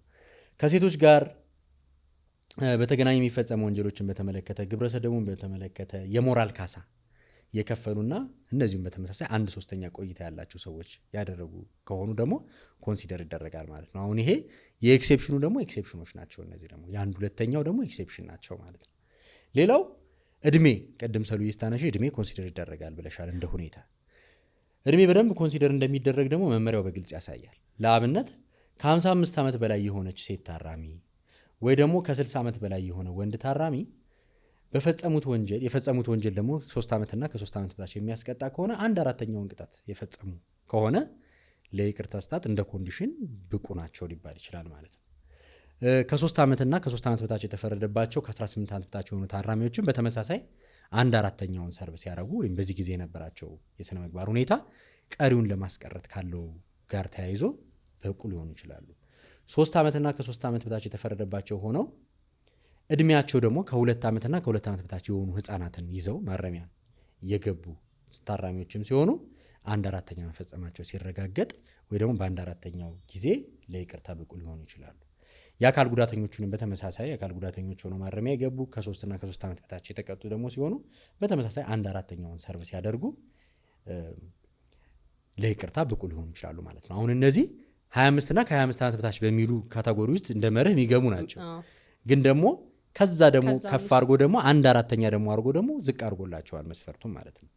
እነዚህ የቅጣ አንደኛ እነዚህ ሁኔታዎች ስናያቸው አንደኛ የታራሚዎቹ እድሜ፣ የታራሚዎቹ አይነት፣ ጾታቸው፣ የልጆች ሁኔታ ቤስት ኢንተረስት ኦፍ ዘ ቻይልድን ፕሮቴክት ከማድረግ አኳያ እንዲሁም ደግሞ የአካል ጉዳትን ሁኔታ ከግምት ውስጥ አስገብቶ እነዚህን ደግሞ ፕሪቪሌጅ ሞር ለመስጠት እንደ ኤክሴፕሽን ኦፍ ኤክሴፕሽን ደግሞ የቀረቡ ነገሮች ናቸው ማለት የመርሁ ኤክሴፕሽኖች ናቸው። እነዚህ ደግሞ እንግዲህ የይቅርታ ጥያቄ እነዚህ አይነት ነገሮች ከግምት ውስጥ መግባታቸው እንዳለ ሆኖ በተለያየ በሁለቱም መመሪያዎች እንዲሁም በአዋጁ ላይ እንዲሁም በወንጀል ሕጉ ላይ ነው እነዚህ መስፈርቶች በአንድም በሌላ መልኩ ያሉት። የይቅርታ ጥያቄ እንግዲህ ሲቀርብ በማረሚያ ቤት ቆይታ የሙያ ወይም ሌሎች ማህበራዊ ተሳትፎን ከሚያረጋግጥ ሰነድ ጋር አብሮ መቅረብ አለበት ይላል እንደ ሁኔታ ማለት ነው። ይህ ሀሳቡ ምንድነው? እንግዲህ ሰዎች ማረሚያ ቤት ውስጥ ከገቡ በኋላ በፍርድ ቤት ባይወሰንባቸውም በማረሚያ ቤቱ ሕግና ስርዓት መሰረት በተለያዩ ሙያዎች ላይ እንዲሳተፉ ሊደረግ ይችላል። የግዴታ ስራ ኢንሴንስ ለማረሚያ ቤቱ የሚሰጡት አገልግሎት በክፍያም በተወሰነ ክፍያም በነጻም ሰርቭ ሊያደርጉ ይችላሉ። በእነዛ ሂደቶች ውስጥ ይታረማሉ ነው፣ ሰዎች ይታነጻሉ ነው። ሶ ለምሳሌ ስራ ለምደው የሚወጡ ሙያ ለምደው የሚወጡ ሰዎች ቀድሞ ለምሳሌ በስራ ፈትነት ለምሳሌ አደገኛ ቦዘኔ የሚባለው አዋጅ አለ ሰሉዬ ታስታውሻለሽ? አሁን ለምሳሌ በአደገኛ ቦዘኔነት የታሰረ ሰው እዛ ገብቶ የሙያ የተለያዩ ልምዶችን ቀስሞ ተምሮ ወጥቶ ወደ ዜጋው ቢቀላቀል አምራች ዜጋ ይሆናል ነው። ያን አላማ ከማሳካት አኳያ እነዛ ነገሮች በፍቃደኝነት ወስዶ በአግባቡ ተከታትሎ የተማረ የታነጸ መሆኑን የሚያስረዱ ማስረጃዎችንም ይጠይቃል ማለት ነው። ስለዚህ የትኛውም ታራሚ እነዚህ ነገሮች ምን ያህል ነጥብ እንደሚያሰጡ ወይም ጥቅም እንዳላቸው ኮንሲደር መደረግ አለባቸው ማለት ለራስም ጥቅም መሆኑን ከግምት ውስጥ እንዲገባ ያው በዋናነት እንግዲህ አንድ ታራሚ የሆነ ሰው ወይም ደግሞ በአንድ ተቋም ውስጥ ያለ ሰው በዋናነት መንግስት የዛን ታራሚ ወደፊት መልካም ዜጋ ይሆናል አይሆንም፣ አሁን ላይ ምን አይነት ባህሪ እያሳየ ነው ያለው የሚለውን ለይቅርታስ ብቁ ነው አይደለም የሚለውን በዋናነት የሚከታተለው ማረሚያ ቤት ባለ አካል ነው። ስለዚህ ማረሚያ ቤት የምታሳየው ባህሪና ማረሚያ ቤት ውስጥ የምታደርጋቸው እያንዳንዱ ነገሮች ይቅርታ ከማሰጠት ከማግኘትና ካለማግኘት ጋር ትልቅ የሆነ ቀጥተኛ ግንኙነት ነው ያላቸው ግንኙነት አለው። እንደውስ ማረሚያ ቤት ራሱ ውስጥ እኮ ሌላ ቅጣትም ሊተላለፍበት ይችላል አይደለም? እሱ ራሱን የቻለ የስነ ምግባር ሁኔታው ለምሳሌ ብቁ አይደለም ይሄ ሰው 1/3ኛውን ሰርቭ ቢያረግም ቀጣዩ መፈጸም አለበት። ምክንያቱም በዚህ ቆይታው ያሳየን እንዲያውም ሌላ ወንጀል ፈጽሟል፣ የስነ ምግባር ሁኔታው ጥሩ አይደለም፣ የማረሚያ ቤቱን ህግና ደንብ አያከብርም ምናምን የሚሉ አስተያየቶች አብረው ከመጡ ሊቃወምም ይችላል። obviously ሊቃወምም ይችላል። ስለዚህ ተቃውሞ ከመጣ ይሄ በአተራረሙ ላይ ጥያቄ አለ ማለት ነው። ሰው ያልታረመም ገና ነው መጨረስ አለበት ቅጣቱን ወደሚል አይነት አንድምታ እንዲሄድ በር ይከፍታል ማለት ነው። ስለዚህ ጥብቅ ነው የሚለው መታየት አለበት ነው። ሌላው ሰሉዬ ቅድም እነዚህ ካነሳናቸው ከዘረዘርናቸው ዝርዝር የጊዜ ሁኔታዎች ደግሞ ኤክሴፕሽኖች አሉ። በልዩ ሁኔታ የሚቀርቡ ጥያቄዎች ቅድም በአዋጁ ላይ ስታነሺ በቦርድ አባላቱ 3/4 ድምጽ ሲደገፍ የጊዜ ሁኔታው ከግምት ውስጥ ሳይገባ በአስቸኳይ ሊስተናገዱ የሚችሉ ጥያቄዎች አሉ ብለሻል። ያ የሚተረጎምበት ነው ወደ መሬት የሚወርድባቸውን ኮንዲሽኖች ነው መመሪያው ያስቀመጠው። አንደኛው 5 ዓመትና ከ5 ዓመት በታች የተፈረደበትና የዩኒቨርሲቲ መግቢያ ያገኘ ሰው ለምሳሌ 12ኛ ክፍል ጨርሶ ውጤት ከመምጣቱ በፊት ወንጀል ፈጽሞ የታሰረ ሰውና የተቀጣው ደግሞ 5 ዓመትና ከ5 ዓመት በታች ከሆነ ይህ ሰው ይቅርታ ተሰጥቶት ከእድሜው ካለበት ሁኔታ ትምህርት ቢማር ዩኒቨርሲቲ ገብቶ ቢማር የመታረም እድሉም ሰፊ ስለሆነ ይህንን ምክንያት ጠቅሶ ቢያቀርብ አሁን ይሄ ሰው የተቀጣበት ሁኔታ 1/3ኛውን ሰርቭ አላረገም፣ 1/2ኛውን ሰርቭ አላረገም፣ 1/4ኛውን ሰርቭ አላረገም የሚለውን ክራይቴሪያ ማሟላት ሳይጠበቅበት በአስቸኳይ ጉዳዩ ሊታይ ይችላል ማለት ነው። ይህ አሁን ቅድም የይቅርታ ጥያቄ ቅጣት ከተወሰነ በማንኛውም ጊዜ ሊቀርብ ይችላል የሚለው አንዱ ማሳያ ነው። ታይሞቹን ሰርቭ ማድረግ ሳይጠበቅ ወዲያውኑ በወሩም በ15ኛውም ቀን ሊቀርብ ይችላል ማለት ነው ጥያቄ። ሌላው በከባድ በሽታ ተይዞ በሕክምና ቦርድ የተረጋገጠ ሰው ሲሆን ያ ማለት እንግዲህ ኖርማሊ የታሰረ ሰው ማን ነው የታመመ ሰው በቀጥታ በመታመሙ ምክንያት ከስር ይወጣል ማለት አይደለም። ነገር ግን በእስር ቤት ባለበት ቆይታ መንግስት ነው የሕክምና ክትትሉን የማድረግ ኃላፊነት ያለበት። አንዳንድ የሕክምና ሁኔታዎች ደግሞ ከመንግስት በጀት ከመንግስት ሪሶርስ እንዲሁም ደግሞ ራሱ ታራሚው ራሱ በአግባቡ እንዲታከም ከማድረግ አኳያ ችግር ሊፈጥሩ ይችላሉ።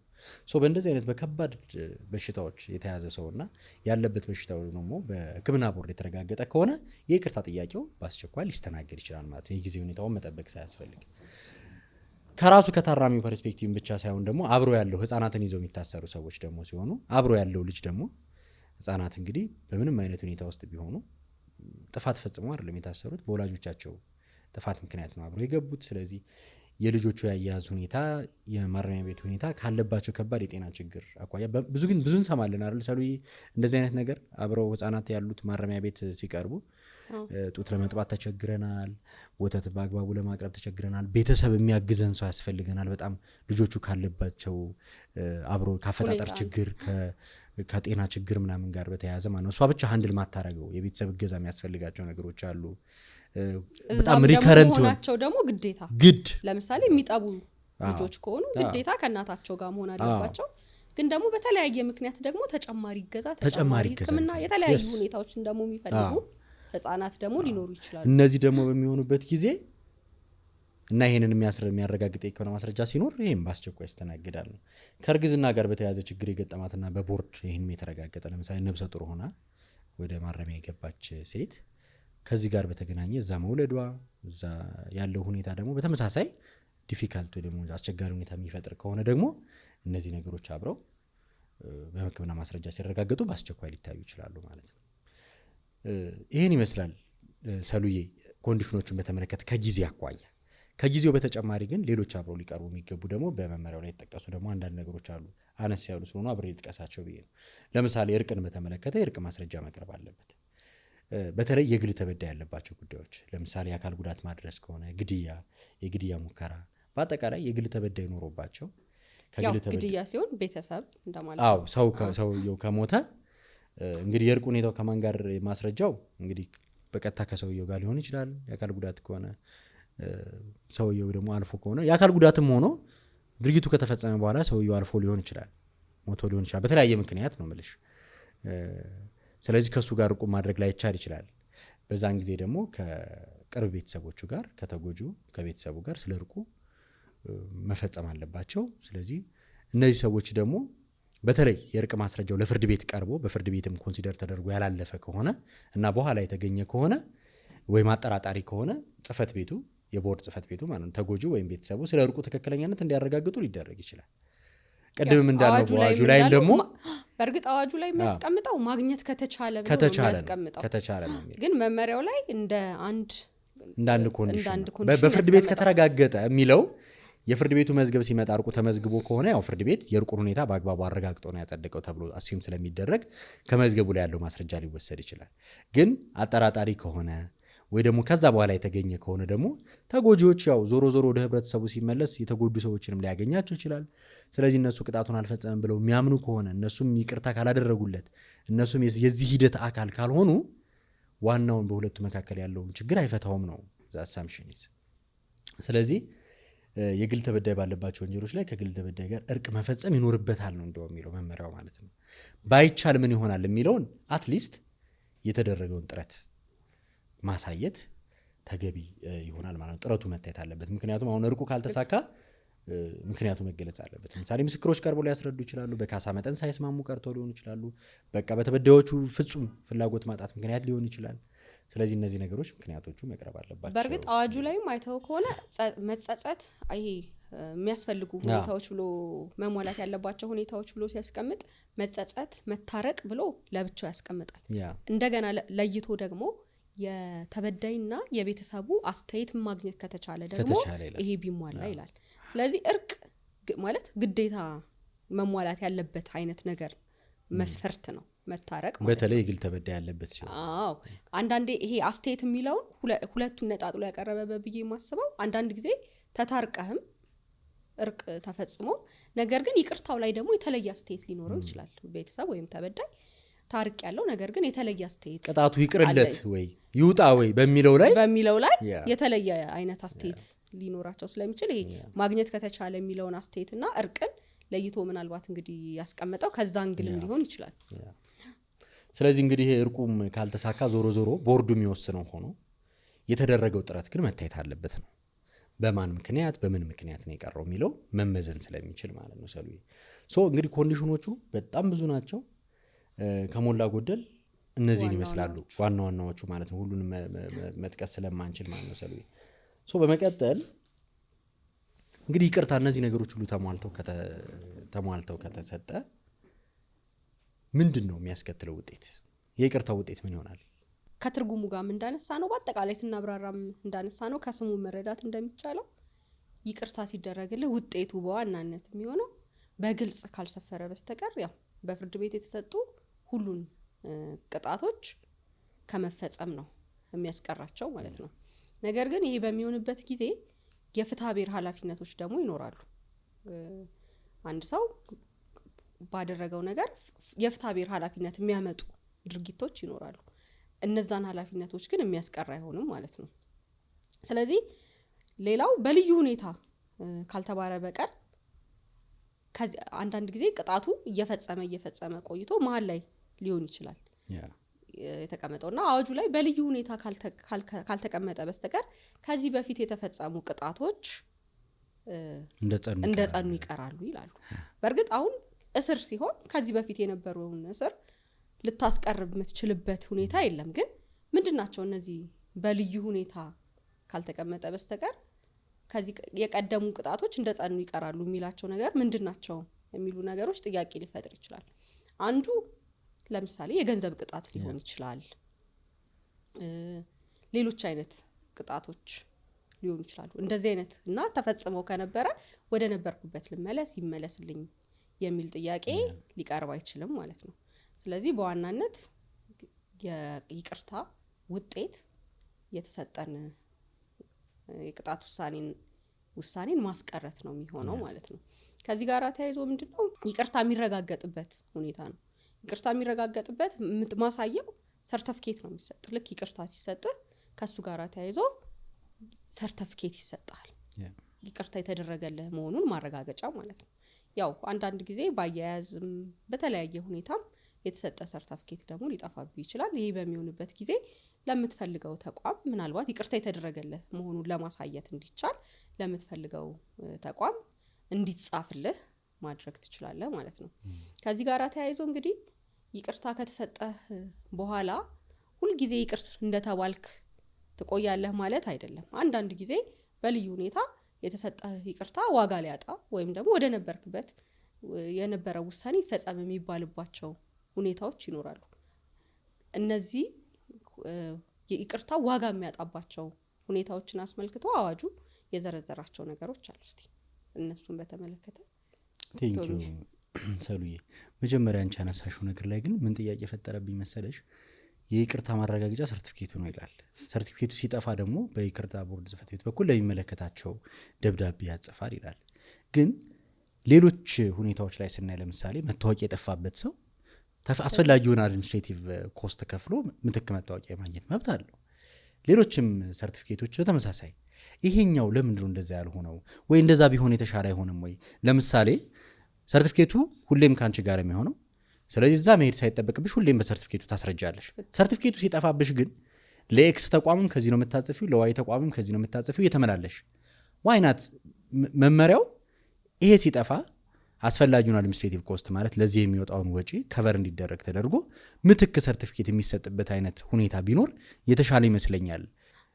ሁኔታውን ከማቅለል አኳያ ማለት ነው። በጥንቃቄ መያዝ ያለባቸው መሆኑ እንደተጠበቀው በተመሳሳይ ሁኔታ ሲቀደድ ሲበላሽ የሚለውም እንደዛው ማለት ነው። ለምንድነው እንደዚህ የሆነው የሚለው ለኔም ግልጽ አይደለም። ማለት ለ10 ጊዜ ለአንድ ጊዜ መስሪያ ቤትም ላይሆን ይችላል የምትፈልገው፣ ለአንድ ቦታም ላይሆን ይችላል የምትፈልገው፣ በተለያየ ጊዜ ሊሆን ይችላል ይሄንን ሰርቲፊኬት የምትጠቀምበት። ስለዚህ በፈለከው ከጠፋበህ በኋላ ለፈለከው ቦታ እንደገና እየተመላለስክ ያንተም ጉልበትና ጊዜ ይባክናል። በተጨማሪም ደግሞ አንተ ይሄንን ለማስተናገድ ደግሞ እዛ የተቀመጠው ግለሰብ ላይም ተጨማሪ ጊዜ ታባክናልና ከዛ ሁላ ልክ ሲጠፋብህ ልክ እንደ ሌሎች ሰነዶች ድጋሚ ማግኘት የምትችልበት እድል ቢኖር እንዳልከው በጣም የተሻለ ነው። ለምን በዛ አግባብ አልተደረገም የሚለው ለኔም በእውነቱ ግልጽ አይደለም። አይ ቲንክ እንደዛ መታሰብ ያለበት ይመስለኛል። የተለየ አመክንዮም ያለው አይመስለኝም። ወይ እንግዲህ ምናልባት ድጋሚ ሲሰጥህ ደብዳቤ ወይ ለሚመለከተው ሁሉ ተብሎ ተሰጥቶ ያችን እንኳን እንደ ሰርቲፊኬት መጠቀም የምትችልበት ሁኔታ ቢኖር የተሻለ ነው ብዬ አስባለሁ። አይ ቲንክ እሱ ጉዳዩ በተለየ ሁኔታ ወይ የተለየ ነገር ኖሮት ሳይሆን ኮንሲደር ሳይደረግ ድራፍቲንግ ክፍተት እንደዛ አይነት ነገር ይመስለኛል። ስገምት የተለየ ፐርፐዝ ያለው አይመስለኝም። ምክንያቱም ከሌሎች ብዙ የሰርቲፊኬትና የመታወቂያ የማንነት መለያ እንትኖች ጋር አብሮ ተጣምሮ ኮንሲደር ተደርጎ ሊታይ የሚችል ጉዳይ ነው፣ የተለየ ይዘት ስለሌለው ማለት ነው። ዞሮ ሰጪው አካል ይሄ ነው እያረጋገጠ ነው የሚሰጠው። ስለዚህ ያን ደብዳቤ በሚጽፍበት እንትን ሰርቲፊኬቱን ምትክ ሰርቲፊኬት የሚያስጠጡ የተሻለ ነው የሚሆነው። የተለየ ኮስት የሚያደርግ ነገር ካለ ደግሞ ቢያንስ አድሚኒስትሬቲቭ ኮስቱ የሚሸፈንበትን ስርዓት እሱን ማስቀመጥ የተሻለ ይመስለኛል። ሰሉዬ ቅድም አንቺ ወደ አነሳሽው ጥያቄ ስመጣ እንግዲህ አንድ የተሰጠ ይቅርታ ሊሻር የሚችልበት ወይም ዋጋ ሊያጣበት የሚችልባቸው ሁለት መሰረታዊ ሁኔታዎች አሉ። አንደኛ ቅድም እንዳልነው ይቅርታ በተለያዩ መረጃዎችና ማስረጃዎች ላይ ተመስርቶ የሚሰጥ ነው። የሚቀርበው ማመልከቻም በተለያዩ መረጃዎችና ማስረጃዎች ላይ ተመስርቶ የሚቀርብ ነው። እነዚህ ማስረጃዎች በተለይ ትክክለኛ መሆን አለባቸው። ሐሰተኛ ሆኖ ቢገኙ ይቅርታው ከተሰጠ በኋላ ሰውየው ወይም ሴትዮዋ ከወጣችም በኋላ ቢሆንና ይሄ ፋይንድ አውት ቢደረግ ወይም ቢረጋገጥ የተሰጠው ይቅርታ ጥያቄ ውድቅ ይደረጋል ማለት ነው። ፕሮሲጀሩ ተመሳሳይ ነው። ቦርዱ ያየዋል። የተሰጠው ይቅርታ ጥያቄ እንዲሻር ለፕሬዚዳንቱ ይቀርባል። ፕሬዚዳንቱ ወይም የሀገሪቱ ርዕሰ ብሔር ጥያቄው አሳማኝ ሆኖ ከተገኘ የይቅርታ ጥያቄው የተሻረበትን ውሳኔ ደግሞ ያሳውቃል። የተሻረ ስለመሆኑ ደግሞ ለባለጉዳዩ ለታራሚው ለነበረው ሰው እንዲሁም ለሚመለከተው ማረሚያ ቤት ይሰጣል። ሰውየው በድጋሚ እንዲያዝ ለፌዴራል መጀመሪያ ደረጃ ፍርድ ቤት መያዣ ትእዛዝ ወጥቶ እንዲያዝና ወደ ማረሚያ ቤቱ እንዲመለስና ቀሪውን ቅጣት እንዲፈጽም ሊደረግ ይችላል። ይህ ማለት ሐሰተኛ ሰነድ ማቅረቡ የሚያስከትለውን ወንጀል እንደተጠበቀ ሆኖ እሱ ራሱን ችሎ ማለት ነው በሌላ ሕግ ሊጠየቅ የሚችልበት አግባብ እንደተጠበቀ ሆኖ ማለት መመሪያውም ይላል ሐሰተኛ ማስረጃ ማቅረብ አግባብነት ባለው ሕግ ያስቀጣ ይላል። እሱ ተደራቢ ቅጣት እንዳለ ሆኖ ግን ወደ ነበረበት የቅጣት ሁኔታም ይገባል ማለት ነው። ስለዚህ የሚቀርቡ የማንኛውም ህብረተሰብ ስለ ታራሚ ወንድሙ፣ ስለ ልጁ፣ ስለ ሁሉንም የሚመለከት ጉዳይ ነው። በራሱ የሚያቀርበው የማስረጃ ሁኔታ ታራሚው ራሱ የሚያቀርባቸው ማስረጃዎች በሙሉ እውነተኛ ወይም ትክክለኛ ስለመሆናቸው ማረጋገጥ አለበት ማለት ነው። በራሱም ላይ በታራሚው ላይ የሚያስከትለው ተጽዕኖ ከባድ ስለሆነ ነገር ግን ይህንን ጉዳይ በተመለከተ ራሱ ቅሬታ ሊኖረው ይችላል። ታራሚው ይህንን ቅሬታውን እንግዲህ እንደደረሰው መሻሩ እንደደረሰው በድጋሚ እንዲታይለት ለቦርዱ ጥያቄውን ሊያቀርብ ይችላል። ሐሰተኛ ነው የተባለው ደግሞ አላግባብ ከሆነም ደግሞ በአግባቡ ተጣርቶ መጀመሪያው ሊሰጠው ሊሰረዝ አይገባም የሚል አቤቱታ ካለ እሱን ማቅረብ ይችላል ማለት የተጠበቀ ነው ማለት ዲ ፕሮሰሱን የመጠበቁ አካል ነው ይሄ። ሁለተኛው መሰረታዊ ነጥብ ደግሞ ይቅርታ በቅድመ ሁኔታ ላይ ተመስርቶ ሊሰጥ ይችላል። በቅድመ ሁኔታ ላይ ተመስርቶ የተሰጠ ይቅርታ ከሆነ ደግሞ ያ ቅድመ ሁኔታ ወይም ኮንዲሽኖች ካልተሟሉ እና ያን ማሟላት ካልቻለ ሰውየው ለምሳሌ ለመካስ ተገቢውን ጥረት አደርጋለሁ፣ ሰርቼ እከፍላለሁ፣ ስለዚህ ለመካስ በሚል ኮንዲሽን ምሳሌ ነው እያነሳው ያለሁት። በህግ ላይ ቅድመ ሁኔታዎች ምንድናቸው የሚል የተቀመጠ ነገር የለም። ሃይፖቴቲካል የሆኑ ምክንያቶች ወይም ማሳያዎችን ለማንሳት ነው። ለምሳሌ አሁን ላይ ስራ የለኝም፣ ታስሬያለሁ፣ ስራ ለቅቄያለሁ፣ ነገር ግን ወጥቼ ስራ መስራት እችላለሁ፣ ስለዚህ በተቻለኝ መጠን የተበደለውን ሰው ለመካስ ጥረት አደርጋለሁ፣ ከፍላለሁ ብሎ የወጣ ሰው ስራ ካገኘ በኋላ ገንዘብ ካገኘ በኋላ ይህንን ነገር ለመካስ ለመመለስ በመንግስትም ላይ ሊሆን ይችላል ፎርዛት ማለት የግል ተበዳዮችን የግለሰቦችን ትተን በመንግስት ላይ ለምሳሌ የደረሰውን ጉዳት ተከሳለሁ ብሎ በዛ መንገድ ኮንሲደር ተደርጎለት የወጣ ሰው ሲወጣ ለመክፈል ፈቃደኛ ካልሆነ በቅድመ ሁኔታ ላይ የተመሰረተው ስለሆነ ፓርደኑ ወይም ይቅርታው ቀሪ ይሆናል ማለት ነው። ስለዚህ በተመሳሳይ ሁኔታ ይሄም ይቅርታው ሊነሳ ይችላል ማለት ነው። ስለዚህ ተሰጥቶ የነበረው የምስክርነት ወረቀትም ተመላሽ እንዲሆን ይደረጋል ማለት ነው። ስለዚህ ዋጋ የሚያጣበትና የሚሰረዝበት አግባብ ይሄን ይመስላል ሰሉዬ። በአጠቃላይ ይቅርታ አሰጣጥና ስነ ስርዓትን በተመለከተ ልንለው የምንችለው ነገር ይሄን ነው የሚመስለው። ሌሎች በርካታ ነገሮችን በተመለከተ ደግሞ እያንዳንዱ ሰው ጥያቄውን ከማቅረቡ በፊት ይሄ አሁን የጠቀስነውን አዋጅ ቁጥር 840 ይሄንን ለማስፈጸም የወጣውን ዝርዝር መመሪያ በፍትህ ሚኒስቴር ፔጅ ላይ የሚገኛል መመሪያ ስለሆነ ተመዝግቧል። የመመሪያ ቁጥር 966ን እንዲሁም ደግሞ የቦርዱን አሰራሩ ምን ይመስላል የሚለውን ለመገንዘብ ደግሞ የቦርዱን የቦርድ አባላትን የስብሰባ ስነ ስርዓትና የአሰራር መመሪያ ቁጥር 179ን ይሄም በፍትህ ሚኒስቴር ዌብሳይት ላይ ይገኛል። እነዚህን መመሪያዎች ማየት አስፈላጊ ቅደም ተከተሎችን ምንድናቸው ሁኔታዎችን የሚለውን ማየት ከዛም ሲቀጥል ደግሞ በይቅርታ ቦርድ ጽሕፈት ቤት በጠቅላይ አቃቤ ሕግም ሄዶ የሚያስፈልጉ መረጃዎችን በመጠየቅና አስፈላጊ ቅጻቅጾችን በመሙላት ተግባራዊ ማድረግ ይቻላል ማለት ነው። ይሄን ነው ልል የምችለው ሰሉዬ በእኔ በኩል። እንግዲህ ባጭሩ ከይቅርታ አሰጣጥና አፈጻጸም ዙሪያ ጋር የተያዙ መሟላት ያለባቸውን ሁሉን ነገሮች ለመዳሰስ ሞክረናል። እንግዲህ ያቀረብነው ፕሮግራም የነበረን ቆይታ እንግዲህ በተወሰነ መልኩ ከይቅርታ ጋር ተያይዞ ያስተምራል ብለን እናምናለን። ስለዚህ እንግዲህ ፕሮግራማችንን ከወደዳችሁት ከተመቻችሁ ላይክ ማድረግ፣ ፎሎ ማድረግና ሼር ማድረግ እንዳይረሳ። ስለነበረን ቆይታ እናመሰግናለን።